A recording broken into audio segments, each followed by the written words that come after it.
যত পাপ হবে, একবার কৃষ্ণ নাম নিলে, একবার এ বদলে হরির নাম নিলে একটা পাপীর যতটি পাপ নাশ হয়ে যায়, কোনো পাপীর সাধ্য নেই সে পাপী তার থেকে বেশি পাপ করবে।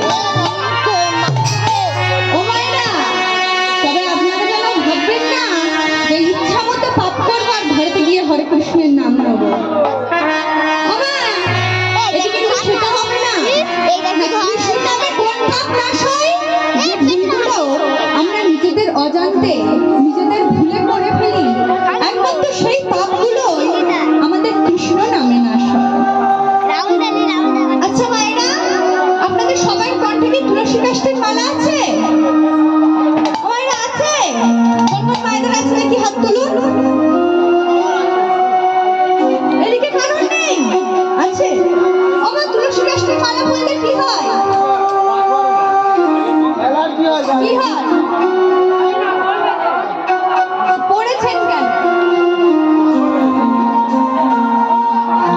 তুলসী কাষ্ঠের মালা পড়লে দেহ, প্রাণ, মন সব পবিত্র হয়। এটি আমার কথা নয় মা, এটি শাস্ত্রের কথা। অপবিত্র অনাচারী হয় যে জন তুলসী কাষ্ঠের মালা কণ্ঠ করবেন। জপ, তপ, উপাসনা এগুলি ভক্তি মার্গের সাধন। আর বনন পঠন এগুলি তো আচ্ছা মায়েরা বলুন, আপনারা এই যে হরিবাসরে বসে আছেন, আপনারা গৃহেতে সারাদিন যে কর্ম করেন সে কর্মের নাম কি?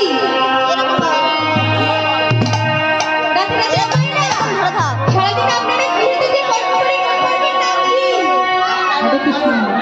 কেউ জানেন না? ওই কর্মের নাম হলো কামযুক্ত কর্ম।